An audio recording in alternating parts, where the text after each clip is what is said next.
271.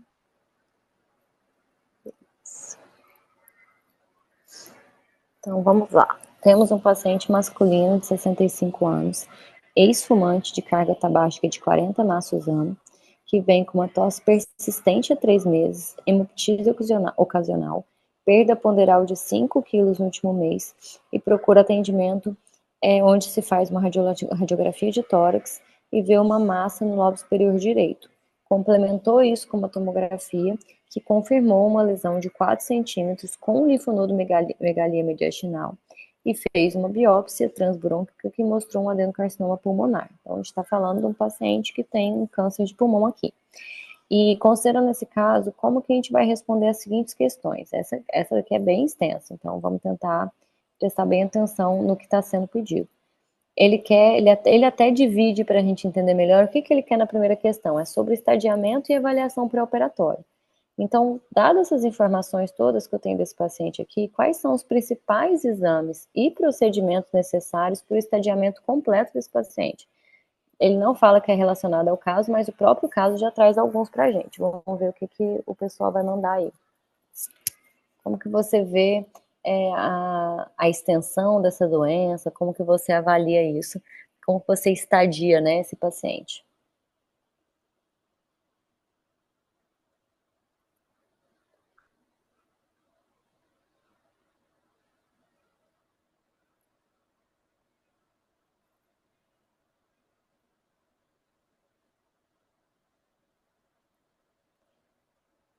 Newton, uma forma de você estadiar, e vai ser baseado mesmo no TNM, né?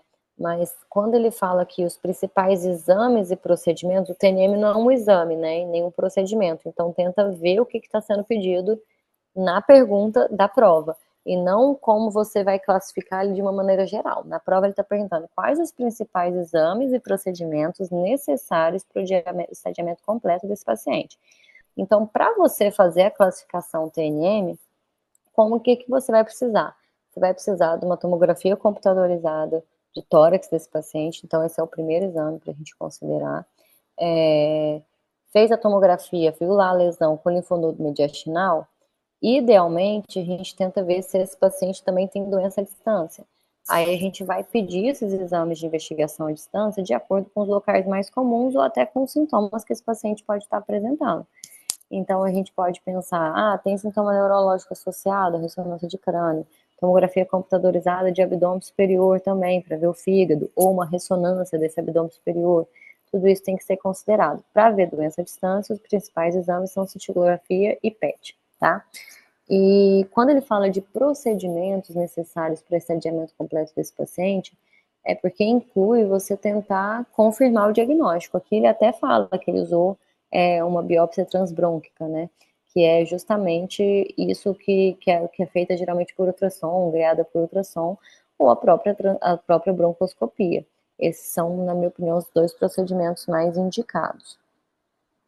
Deixa eu ver o que respondeu mais aqui.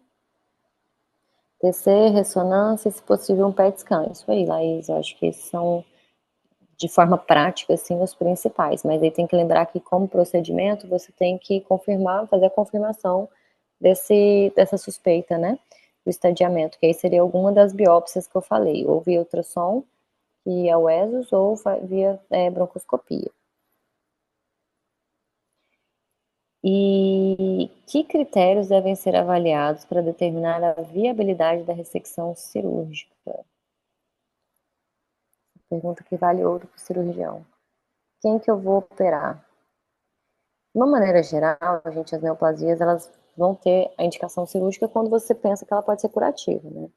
Então, isso é um conceito que a gente pode aplicar dentro da cirurgia para várias neoplasias. Tipo, qual que é a que eu mais devo operar? Aquela que eu tenho chance de curar. Se o risco da cirurgia começar a aumentar o risco de morte do paciente ou não trazer muito benefício, aí são as ressalvas que a gente faz. Então, levando para o TNM que o Nilson falou lá em cima, se eu faço uma classificação TNM desse paciente, então a gente pode até tentar fazer esse exercício aqui nesse caso.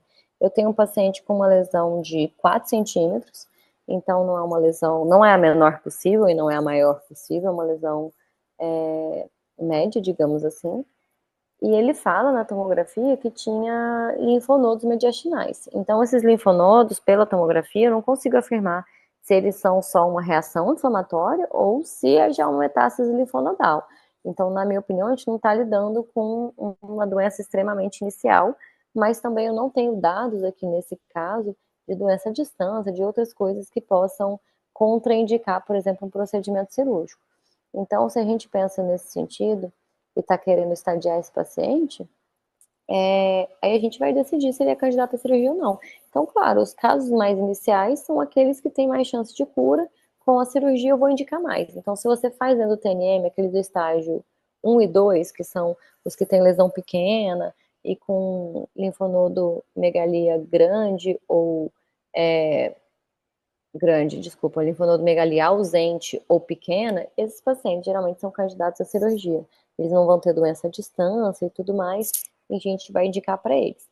Tem pacientes que podem ter linfonodos alterados e que a gente vai submeter a algum outro tratamento e ele vai responder muito bem. Então, às vezes, esse paciente faz uma neoadjuvância e passa a ser candidato à cirurgia. Então, dentro da classificação, existe também essa possibilidade. Deixa eu ver o que veio de resposta aqui.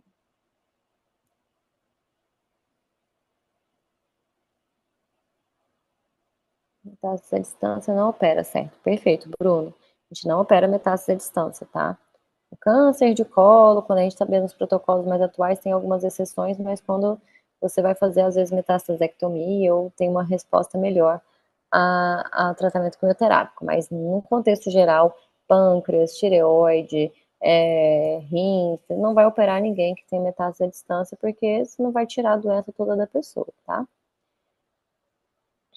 Então, aí, vamos lá, vamos entrando nesses critérios. Eu só falei aqui o critério pertinente à doença em si, né? Tipo, o tumor, que tamanho que ele tem, eu vou indicar a cirurgia. Mas tem aqueles critérios que são pertinentes ao paciente. Então, quando a gente vê aqui, igual o Jander já botou, o risco e benefício, a gente está querendo ver se para aquela pessoa em especial, qual que é a função respiratória dele atual e o quanto eu vou melhorar isso depois que eu fizer a cirurgia. Então, a gente tem que considerar, assim, os fatores que estão relacionados ao paciente. E aí a gente tem que tentar fazer, além da avaliação oncológica, tentar fazer aquilo que a gente chama de avaliação funcional, né? E aí, se a gente está falando da parte pulmonar, isso vai pedir pelo menos uma prova de função pulmonar desse paciente. Uma espirometria, para você ter uma ideia do quão comprometido está isso, né? Então, também a parte cardíaca a gente acaba botando, tipo, ver um ecocardiograma desse paciente, isso acaba entrando também. E aí a gente vai entender se aquele paciente aguenta uma cirurgia, digamos assim, né? Aí isso tá associado ao paciente que deve, que tem viabilidade mesmo cirúrgica, tá?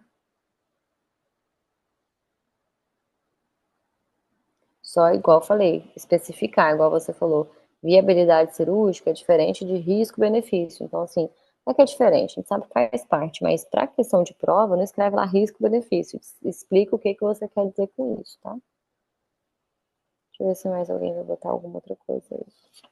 Tô olhando nas minhas anotações aqui também, quando eu montei aqui a discussão com vocês, como seria. Como mais a gente pode avaliar esses critérios funcionais desse paciente? Além da espirometria e um ecocardiograma, por exemplo.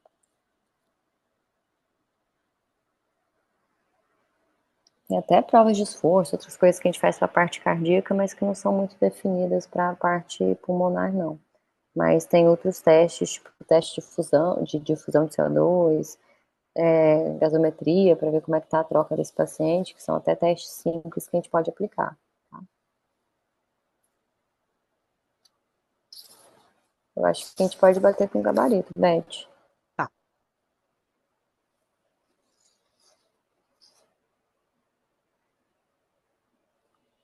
Então, vamos lá. Os exames, acho que são basicamente os que a gente falou, né? Se você vai fazer o exame com contraste desse tórax, aquele até já incluiu de abdômen superior junto, pensando em metástase hepática. Tomografia com emissão de pósitrons para a gente ver metástase à distância. Ressonância magnética de crânio, não é para todo mundo, mas se você achar que já tem algum comprometimento neurológico ou até pesquisa de metástase mesmo. uma confirmação dessa lesão, então por broncoscopia ou por ultrassom guiada com aspiração com agulha fina. A cintilografia óssea é uma forma da gente avaliar possibilidade de metástase óssea também, tá? Acho que isso aqui já tinha meio que ido em cima do que a gente discutiu, não vi nenhuma novidade. Cintilografia eu não tinha falado, ninguém falou também, então estava no gabarito como mais uma possibilidade. E agora vamos ver o que ele considera como critério de ressecabilidade, né, para esse paciente.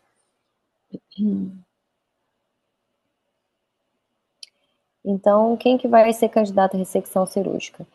Quem tem um estadiamento mais leve, né, digamos assim, de doença mais inicial, então estágio 1 e 2 são candidatos potenciais. Estágio 3A, eu acho, se não me engano, com a classificação TNM, é aquele que entra comprometimento mediastinal, de linfonodo. Então, assim, tem alguns linfonodos ali, e aí você tem que selecionar dentro desses casos quais vão ser candidatos à cirurgia. Você não vai pegar um 3A e de cara querer fazer uma cirurgia nele, né? Então, você vai geralmente fazer uma neoadjuvância, ver como que ele responde, respondeu bem, beleza. Então, agora esse paciente, esse aqui, 3A, vai ser candidato à cirurgia. Não são todos eles. Aí avaliar a função pulmonar, com os testes, pode ser espirometria, o teste de difusão do monóxido, para ver qual que é, o que esse paciente já tinha de base pulmonar antes de você fazer o procedimento. As condições clínicas gerais, que é aquilo que a gente fala de performance status, o risco cirúrgico mesmo desse paciente, não ter metástase à distância, a gente discutiu aqui como sendo realmente uma contraindicação ao procedimento cirúrgico, tá? Acho que a gente contemplou também bem na discussão. Alguém coloca mais alguma coisa? Tem alguma dúvida nisso daí? Eu achei bem ampla essa pergunta, tá? Pensando assim, se eu estivesse fazendo a prova hoje, pode ser que eu me esquecesse de alguns detalhes, porque ele setoriza as perguntas e dentro de cada pergunta ele fez 2 itens para cada um deles. Então, por exemplo, ele fala assim, dentro do estadiamento, quais exames e procedimentos estadiam? Então, esse é o tipo de pergunta que a gente tem que prestar muita atenção para responder. Aí, dentro de estadiamento e avaliação pré-operatória, ele faz uma outra pergunta, que é, e depois que você faz tudo isso, quem que você vai colocar como candidato à cirurgia? Então, é o tipo de questão que não dá para a gente fazer rápido. A gente fez umas aqui muito básicas, né? Tipo, papum lá do câncer de cólon, mas essa daqui é uma que ela vai gastar o tempo todo, provavelmente, que você tem disponível para ela. Se você responder rápido, você vai deixar a coisa para trás, tá? Exatamente, Daiane, tem 4 perguntas nessa mesma pergunta. Então, se você não pontua, não destaca, não faz isso, vai passar batido, tá? E agora a gente vai para a segunda pergunta, depois das 4 que a gente já respondeu. Mas isso foi bem observado, viu? É aquilo que a gente fez lá desde o comecinho, né? Prestando bastante atenção quando a gente está lendo a pergunta, para a gente circundar, porque na hora do nervosismo a gente está preocupada com o tempo, acaba deixando de responder, tá? Então, E, em super geral, as provas fazem essa alternância das questões, né? De deixar uma mais densa, às vezes uma mais isso. direta, então a gente tem que seguir esse ritmo de dar uma desacelerada. Isso aqui não tem muito que eu perder tempo, peraí, vou fazer mais rápido e perder tempo em algumas. Essa daqui é uma de perder tempo nela, não tem jeito. É isso aí. Isso aí. Aí na segunda pergunta, ele já, igual eu falei, já setoriza novamente. Ele quer saber de opções terapêuticas e indicação cirúrgica. Então, por exemplo, quais são, e eu achei isso bem amplo também, né? Quais são as modalidades terapêuticas disponíveis para o tratamento do adenocarcinoma pulmonar? Ou seja, em todo o mundo, com tudo que a gente tem disponível, o que que eu posso usar para tratar o adenocarcinoma pulmonar? Então, eu entendo como sendo possível de resposta aqui exatamente o que eu falei, tipo, dentro de todas as coisas que eu uso para tratar, o que que eu posso citar? Então, você vai desde fazer um tratamento clínico, que vai ser uma quimioterapia, uma radioterapia, uma imunoterapia, até o que que você pode fazer de procedimento cirúrgico. Então, você vai falar diretamente da cirurgia, a cirurgia de retirada do tumor. Pensando em prova, que te deu uma pergunta ampla, eu tentaria não ficar me justificando em minúcias, mas tentar mostrar que, tipo, cirurgia pulmonar, não. Quais são os tipos de cirurgia que eu tenho? Você pode ter uma segmentectomia, você pode ter uma lobectomia, você pode ter uma pneumectomia. Então, citar esses nomes para mostrar que, dependendo do tumor que eu estadiei, eu vou indicar fazer uma cirurgia maior ou menor. Então, o que que tem de possibilidade? Todas essas, né? Uma simples e uma mais avançada. Então, eu conduziria dessa forma, sabe? Sugiro vocês a fazerem mais ou menos assim. Então, de modalidade terapêutica, eu pensei nisso.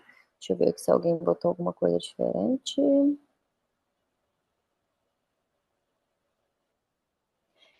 Então, Daiane, poderia ser, só assim, ele não pediu para você justificar nada, mas pensando em prova e numa questão tão densa, eu ficaria com medo de responder só isso, sabe? Então, eu acho que valeria a pena colocar mais parecido com o que a Jaqueline colocou aí, por exemplo. Cirurgia, dependendo do tipo celular e do estágio, que ele já falou que é um adenocarcinoma. Então, a cirurgia seria uma segmentectomia, uma lobec ou uma pneumec, tá? Você podendo citar ou não, eu sugeri vocês citarem. Nem me lembro mais como está no gabarito. E aí, além disso, quimio, radioterapia, imunoterapia e por aí vai. Acho que tem bastante resposta aí já nesse sentido. Isso que você colocou, Jaqueline, são muito para doença avançada. O que você pode oferecer de conforto para esse paciente? Eu acho que não entraria especificamente nisso, porque aqui ele está falando como tratamento, como se fosse assim, terapêutica. Né? O que você faz, porque você pode dar um tratamento para o paciente. A morfina é mais um conforto. Então, eu acho que isso entraria mais de outra forma, sabe? Não vejo como isso sendo para essa questão aqui, não. Não sei se alguém vê de uma forma diferente. Então, é isso, assim, né? De tratamento, acho que é o que a gente falou. Acho que não surgiu mais nada. E aí, dentro dessa mesma pergunta que a Do, você quer falar alguma coisa, Beth? Não, queria ver se você queria dar uma olhada no gabarito para Sim, comparar. Sim? pode ser, claro. Uhum. Então, na 2, ele já botou a segunda, que a gente ainda não falou, né? De quais seriam as indicações de cirurgia como tratamento principal. Mas tem a ver com o que a gente citou no anterior, que era de quem que é indicar, quem que tem viabilidade para ressecção. Então, dá para a gente já matar tudo aqui. Então, tá, quais as opções terapêuticas? Cirurgias. Aí ele mesmo botou, citando como se fosse a ressecção do tumor, preferencialmente uma lobectomia. Então, por isso que eu falei, eu ficaria amedrontada em questão de prova, em só colocar a primeira linha. Mesmo ele não botando justifique, você só vai citar alguns exemplos, né? Você não está fazendo uma mega justificativa daquilo. Radioterapia, quimioterapia sistêmica, terapia alvo molecular, que já é um negócio muito mais moderno, e imunoterapia. Acho que isso aqui é a única que a gente não tinha citado, era a alvo molecular mesmo, tá? E aí, então, baseado nisso, sabendo de todos os tratamentos disponíveis que existem, quais são as indicações para a cirurgia como tratamento principal? Volta naquilo que a gente tinha falado. Eu vou indicar a cirurgia naqueles pacientes que têm mais chance de cura com a cirurgia. Então, idealmente, os estágios iniciais, né? Então, com um tumor pequeno, se tiver acometimento linfonodal, que seja um linfonodal pequeno. Se for um linfonodal maior, vamos tratar com outra coisa antes de tentar a cirurgia? E por aí vai. Então, estágio 1 e 2, que é a doença limitada ao pulmão e com linfonodos hilários, só ali por perto, né? Sem metástase à distância. O estágio 3A com ressalvas, que é o que a gente já falou, e ver se o paciente tem condições clínicas adequadas, se ele vai suportar a cirurgia. E aí vai entrar, então, na você ver a parte funcional dele, né? Com uma espirometria, se ele tem um performance status legal para fazer isso daí, e aí você consegue indicar o procedimento cirúrgico. Eu achei até meio ambígua essa questão aqui, mas faz parte, ela abordou de uma forma diferente. Uma coisa que a gente já tinha discutido, que era os critérios de viabilidade. Alguém ficou em dúvida? Faria de alguma forma muito diferente do que está aqui? Acho que vocês já foram meio respondendo parecido com o que eu vi no gabarito. Acho que dá para ir para a próxima, Beth. E agora a gente vai para a terceira pergunta, que fala justamente desses cuidados pós-operatórios e do acompanhamento desse paciente. Então, quais são as principais complicações pós-operatórias associadas à ressecção pulmonar? Para mim, isso é mais uma pergunta que é extremamente ampla. Quando eu li, eu sempre tento fazer as questões antes da gente fazer mesmo, como se eu fosse aluna, sabe? Justamente quando eu pego um caso igual isso daqui, isso não está no meu dia a dia. Então, eu tenho uma dificuldade de fazer do nada, assim, responder sobre câncer pulmonar, claro. Então, eu falei assim, cara, isso aqui tá me perguntando em relação a qualquer tipo de complicação. Será que eu posso falar, e que eu acho que é uma dúvida que vocês vão ter na hora da prova também, desde coisas muito básicas, de tipo, a cirurgia sangra, ou ele quer coisas específicas para o problema desse paciente, né? Então, as principais complicações são muito amplas, a gente pode, inclusive, setorizar elas para responder também, que seriam aquelas complicações de pós-operatório que você meio que pode ver em qualquer cirurgia, tipo, telectasia, possibilidade de febre, pneumonia, isso seriam complicações que podem acontecer também com o paciente com adenocarcinoma pulmonar. Tem aquelas mais específicas, né, que tirou um pedaço do pulmão e começou a fazer uma sobrecarga cardíaca, pode infartar, pode ter uma insuficiência, uma arritmia, eu acho que isso vale também para a gente, arritmia não entraria, mas vale para a gente observar.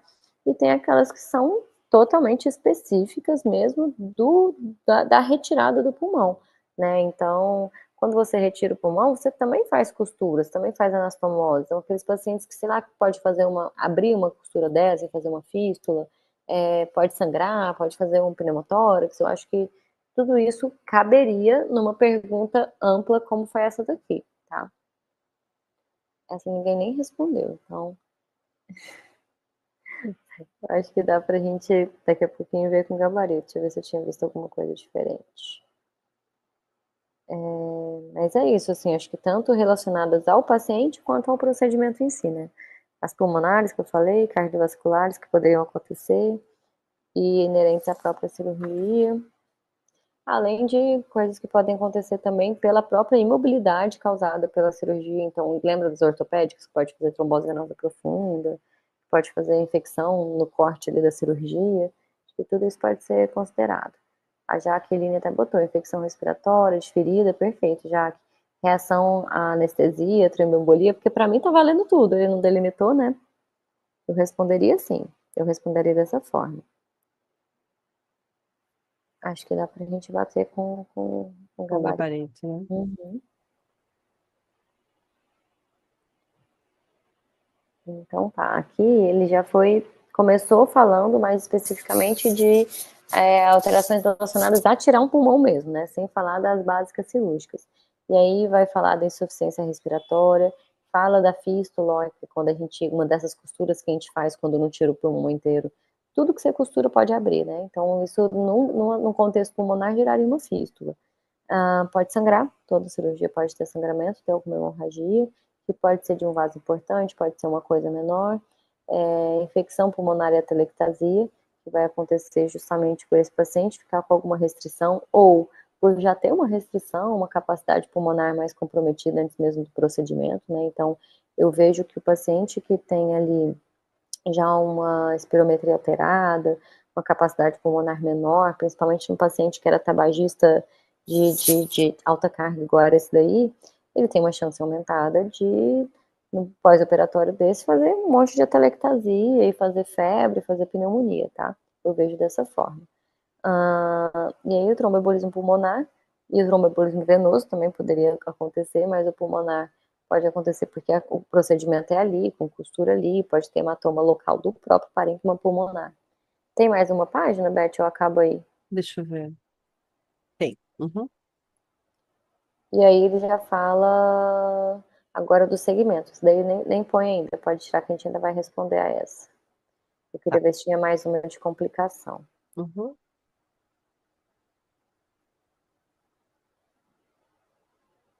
Exatamente, o Laís, porque se ele não delimitou, eu até acho que esse gabarito ficou restrito, sabe?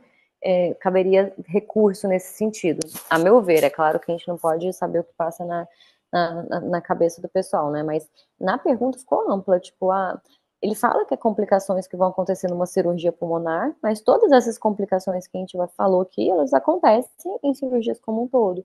Então, é claro que se eu souber na hora da prova tudo que pode acontecer do ponto de vista pulmonar, eu vou valorizar mais essa. Mas, primeiro, ele não me deu o número de respostas para dar e ele deixou uma pergunta ampla. Então, eu vou tentar usar isso a meu favor, tá? Eu posso começar citando aquilo que é mais direcionado ao problema pulmonar como um todo, mas eu também posso dar uma generalizada em tudo que pode acontecer de complicação cirúrgica, sim, tá? Complicação de qualquer cirurgia, isso aí. E aí ele finaliza perguntando como é que você vai fazer o segmento desse paciente. Então, tanto o paciente que operou e fez a cirurgia curativa, quanto o paciente que está fazendo a quimioterapia, como é que você vai acompanhar lá na clínica da família, como é que você vai dar seguimento para esse paciente, gente? As consultas geralmente são de quanto em quanto tempo? Para todo paciente oncológico, né, a gente não opera, vê um pós-operatório no ambulatório e dá tchau. Ele tem um tempo de segmento, de acompanhamento que começa mais estreito e vai espaçando de acordo com o que a gente vê na evolução desse paciente. O que não quer dizer que ele não vai voltar a ser mais curtinho se a gente achar que aconteceu alguma coisa estranha ali nessa evolução. Então, até o que a gente falou do CEA, de exames de acompanhamento, é nesse momento que eles vão entrar, né? Então, de quanto em quanto tempo que a gente vai pedir os exames para esse paciente? Então, inicialmente, a gente tem que ver mais de perto, né? A gente vai ver esse paciente de maneira trimestral, geralmente. Então, no primeiro, segundo ano, a gente vai acompanhar o paciente mais de perto. Não vai ser de 6 em 6 meses que a gente vai ver. Então, geralmente são trimestrais as consultas, com aquelas orientações de, né, o que você se sentir vai trazer, vai tentar vir antes. E tem que fazer um acompanhamento com tomografia contrastada, não tem jeito. É uma das maneiras que a gente tem de ver regressão de doença e até controle de cura, né? Então, faria inicialmente, anualmente, no pós desse paciente, essa tomografia e, obviamente, se vier alguma alteração, você vai seguir essa investigação.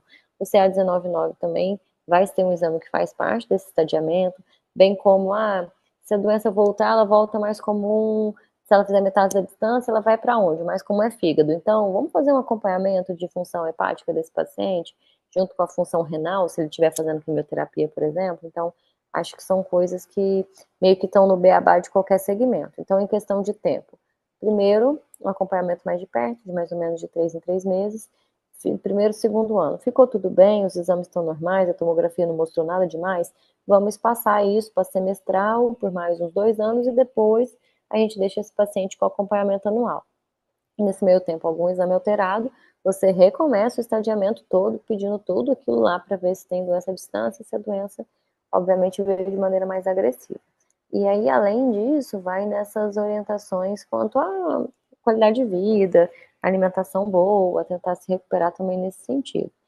Então, aqui a Jaque botou até como bimensal, tomografia para evolução e avaliação de recidiva. Eu acho que é trimestral que eles botam inicialmente.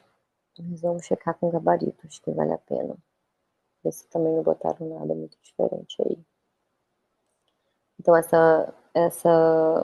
gente está regular nessas consultas, né? Monitoramento clínico, entre 3 e 6 meses nos primeiros 2 anos, aí vai depender muito do paciente que está indo bem, você espaça um pouquinho, o que você está achando meio estranho, você traz mais para perto. Tomografia de tórax, igual eu falei, eu faria anual no primeiro ano, ou se surgiu alguma coisa diferente, você faz mais uma tomografia. A avaliação funcional, eu nem coloquei isso daqui, né, mas você vê como é que vai ficando a função pulmonar nesse paciente, pode ser interessante, até concordo que é uma coisa que a gente fazer segmento também. A reabilitação pulmonar é uma coisa que esses pacientes precisam o tempo todo, porque eles ficam com dor, ficam quietinhos, perdem muito peso muitas vezes, então eles precisam fazer, sim, uma reabilitação, que vai ser geralmente com fisioterapia, e acompanhamento multidisciplinar, que vai incluir a parte de nutrição, função pulmonar com pneumologista e tudo mais. Tá bem completo, falou até de mais coisa do que nós falamos.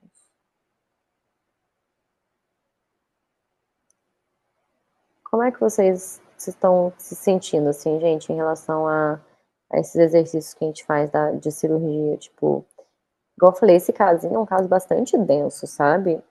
É aquele que a gente vai perder tempo na prova. Então, não vale a pena também a gente estar cansado sem entregar o jogo ali. Tudo dá pra gente ganhar alguma coisa, sabe? Então, vê, volta, lê de novo. Ficou confuso, tipo, mas parece que ele já tinha me pedido classificação cirúrgica e agora ele pediu de novo, então volta, relê quantas vezes forem necessárias, sabe? Em geral, a gente viu que esse tempo da discursiva é um tempo que dá pra treinando, assim, principalmente, dá pra você tocar bem, sabe? Encerrou esse casinho, tá? Não sei se alguém viu alguma coisa diferente, mas aproveitem para tirar dúvida até de outros casos, se vocês quiserem.